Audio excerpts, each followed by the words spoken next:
Hey up everybody, welcome back to the I'll Do Cycling YouTube channel, where today I'm very happy to say that we're going to be taking a look at the Velogames Giro d'Italia.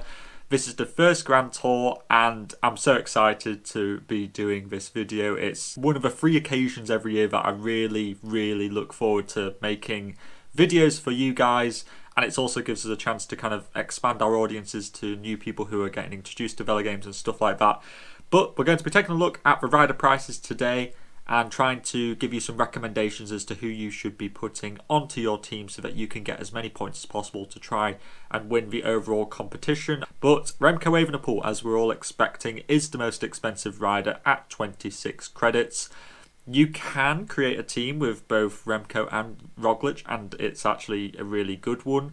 It's one which I'm definitely toying with right now, but Remco is the favourite for this race. He will finish probably top 10 in all the TTs. He's got a strong team, and his build up to this has been really good. He's had a lot of good results this year, and I think that there's no reason to not be picking Remco, to be honest with you, unless you think that he's kind of, I don't know, he's going to do badly for some reason, and maybe you want to pick Roglic as your main man instead. You know, you can do that if you want to. Roglic, also a good pick, to be honest with you. He's the only man who's really beaten Remco this year when you think back to the Volta Catalunya. That's where Roglic beat him. Roglic is also an outstanding time trialist. He'll probably be finishing top 10 in all of the TTs, including that last one, the uphill one.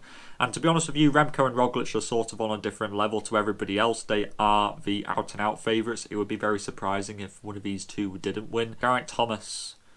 I don't really know what to make of G. Last year before the Tour, he won the Tour de Suisse, so there was some reason to be picking him. However, this year, he didn't do that great at Tour of the Alps. He was working in support of his teammates, and therefore I'm less inclined to be picking G, just because we don't really have any form indications that he will be doing something in this race, and at 18 credits that's quite expensive, especially when you consider other riders like even Teo Gegenhardt is less expensive than he is. I just think that G, despite the fact that he is very experienced at Grand Tours and it's very possible he could pull it out of the bag because he's just he's so used to being able to do Grand Tours and perform well in them, I'm just reluctant this time round to be picking him. I just don't think it's the race for him. He'll probably do alright. He'll probably, so long as he finishes, be inside the top 10. João Almeida is a cheaper option than G, and I think is a better one, to be honest with you. João's looked really good this year, including podiums at Tirreno and Volta Catalunya. Bit of a step up this year, in my opinion, and he's going to be the leader for UAE Team Emirates, which also is looking like a very strong team. So I think that João is a good choice. Should be doing good in the TTs. Hopefully won't get COVID this year, because I had him on my team last year and he unfortunately got COVID. I think he was going to get somewhere near 1,500 points last year, which would make him really good value if he did something similar this year. Vlasov's an interesting one. Hasn't quite hit the heights that I think we've all been expecting him to be hitting this year. Perhaps I'm a bit less likely to pick him. There's also Leonard Kemner on the team, who they're sort of touting as a co-leader. And Vlasov has, I don't know, I'm just not certain about Vlasov this year, in a similar way to how I feel about G. Rensman and Sivakov I'm just not big fans of as picks of this race, because I think they'll just be domestiques. You know, Rensman was 8 credits last year, and he was just about good enough value for money. I think at 12 it's just a little bit too risky. Sivakov I think could be a bit better. He's ridden more Grand Tours, could be a bit more of like another GC leader for Ineos, but again, it's fairly tentative. I would probably be favouring to pick somebody else over some Ineos domestiques. Tobias Foss will be a domestique for Roglic, but should do like a top 20 GC more than likely. McNulty is very interesting. He's had some good performances this year, but is he just going to be working for João? There's also other climbers in this race like Covey and Jay Vine and Formolo, so his chances of being kind of the UAE rider in a breakaway is pretty small. Saying that, he should do good in the TTs, and maybe it could be an outstanding kind of a breakthrough GC performance for McNulty. I'll give him the benefit of the doubt. Barguil has apparently had COVID. I didn't know this, but I think he should be getting in the breakaways. Then again, to be successful in the breakaways as a climber, you're going to have to wait until like the last week to really be raking in the points, and that just doesn't seem entirely worthwhile when you could pick riders who are better at time trialing and start getting points earlier on. Jungels, probably not. Mollema I do like. I had him on my team last year when he was 8 credits, and I'll probably be picking him again. I think that he is a great choice, great time trialist. We'll get him at breakaways. Might not win a stage, but he's usually a pretty nailed on person to be getting like 4 or 5 top 10s in a Grand Tour, and I think I'm really quite happy with that. He could also finish top 20 GC. Ulissi probably not. And then Iran, honestly, Iran could finish top 10 in this race. He's just a very quiet GC rider who will probably just get the job done and finish like top 20, if not maybe top 10 as well in GC. He did that with Vuelta last year. He's just very good at flying under the radar, and I think it's very possible that Iran could get 800 to 900 points, to be honest with you. Climber category, Teo Gegenhardt 16, no surprise that he's the most expensive one. I think that he is a good choice. In my opinion, probably the leader for the Ineos Grenadiers, so I think that he's a good choice. Jack Haig is apparently leading barring Victorious. This is according to their press release. But they also have Caruso and Buitrago and Maida, who I've just pointed out there. So I don't really know who. They say they're going for Haig, but they also have 3 other guys who could be GC leaders. So take your pick. I think that, honestly, I quite like Buitrago, but I'll get onto that in a second. I think that Haig, top 10 in GC. He finished 3rd in GC at Tour of the Alps, so that's a good sign. But I don't know. I'm not sure about him, to be honest with you. Jay Vine, we haven't seen him really since like UAE Tour, so I'm not sure what's going on there. If anybody knows, put it in the comments down below. But I'm not really sure what to make of Vine. You know, last year he was 6 credits in the Vuelta and in the Breakaway, and now he's doubled in price, and we don't really know his form, so that's not the most tempting choice for me. Hugh Carthy will probably finish in 8th in GC, as he always does in this race. Just kind of, that's where he just kind of sits. Not a bad choice, but certainly not the best. Kind of the same for Caruso, to be honest with you. I think Caruso's just a very, again, kind of like Iran, just kind of gets the job done. We'll probably finish like 6th or 7th in GC maybe, and just be a very kind of underwhelming but quite effective pick. Kemner, I had him on my team last year, and I'm thinking of probably picking him again. He's very good at time trialing. Think back to Tirreno, where he finished 2nd on that opening TT behind Ganna. I think he'd come top 10 in the first 2 time trials, and then also pick up some GC points, maybe get the breakaway. The only problem is that he might not go for breakaways because he's going for GC, but I'm very interested to see what he could do with that nonetheless. So I think that Kemner's a good one. Pino, if you watch my preview, I'll put him as the jokey kind of person who was going to win in my joking podium. I think Pino's not a bad one, to be honest with you. I'd love to see him get a few top 10s in this race and maybe finish top 10 overall. Baumann, I think he'll be working for Roglic. Sepp Kuss as well. These guys do occasionally get like 1 or 2 stages to go for their own glory, but I'm not sure. I think there'll be more around Roglic this year, in my opinion. Last year was kind of like a bit of a free reign for who kind of wants to do what. Buitrago I do like. 3rd at Liège, very consistent GC performer, not a bad time trialist, to be honest with you. And I think that Buitrago could come top 10 in this race. He won a stage last year, and I think that he's only increased by 2 credits from last year, and I think that he is still very good value for that. Fortunato's been looking very good this year. Lots of top 10s and GCs all over the place, and I think that he could go for maybe the Mountains classification, the Maya Azura. So I think that Fortunato is going to be a good pick. He'll probably have to go in the break because he'll lose quite a bit of time in the TTs. Her to be working for Evenepoel. The 6 credit ones usually have some really good value in here, but I'm just not seeing it this year, to be honest with you. You've got kind of some UAE riders who might get in the break but might not. My favourite one is probably like Van Wilder, possibly, because if he's up there with Evenepoel as his last man, he'll finish de facto top 20 in GC. He might do good in the TTs as well because he's a strong time trialist. Maybe he gets his own chance to go in the break. However, their press release seems to indicate that everybody will be, Wolfpack spirit around Remco, so I'm not really too sure either way. He could go in the break, he could not. He could get like 200 points or he could get like 600. I don't really know. Rubio, Rodriguez, Verona, loads of Movistar guys. I think that Verona is probably the best one of the 3. Rubio possibly as well. Ryan Tarame is usually a good one as well to be having on your team. He usually gets in those early breakaways in like the first week to try and snag the GC leadership, and I think that's certainly something which could happen this year. Pedersen is the best sprinter by far. If you can get Pedersen on your team, you should be picking him, to be honest with you, and that's just like a fact. He's looked so good this year. He's got a good lead out train around him. No reason to not be picking Pedersen. On the other hand, Ackerman has no support, so I'd probably not pick Ackerman. He'll probably still get some top 10s, but I'm just not that certain about him, to be honest. Then you have Gaviria, won a stage of Romandy. I think that Gaviria will finish, he'll probably finish like 5 times in the top 10. He might even win a stage, to be honest with you. I think that Gaviria is a decent choice. Matthews, more of a versatile sprinter, but there aren't that many versatile sprinter stages which he will do good in, which somebody like Pedersen or Groves won't do good in. So that's kind of my conundrum with Matthews. Saying that, I still think that Matthews will get like 800 points or something like that. Cavendish was 8 credits when he blew us all away in the 2021 Tour de France, but I haven't seen that from Cav this year, so I'm not going to pick him. Consonni, really good choice actually, to be honest with you. I think, again, another 5 or 6 top 10s out of him in this race more than likely. Probably get you somewhere near 800 credits. I think that's good value.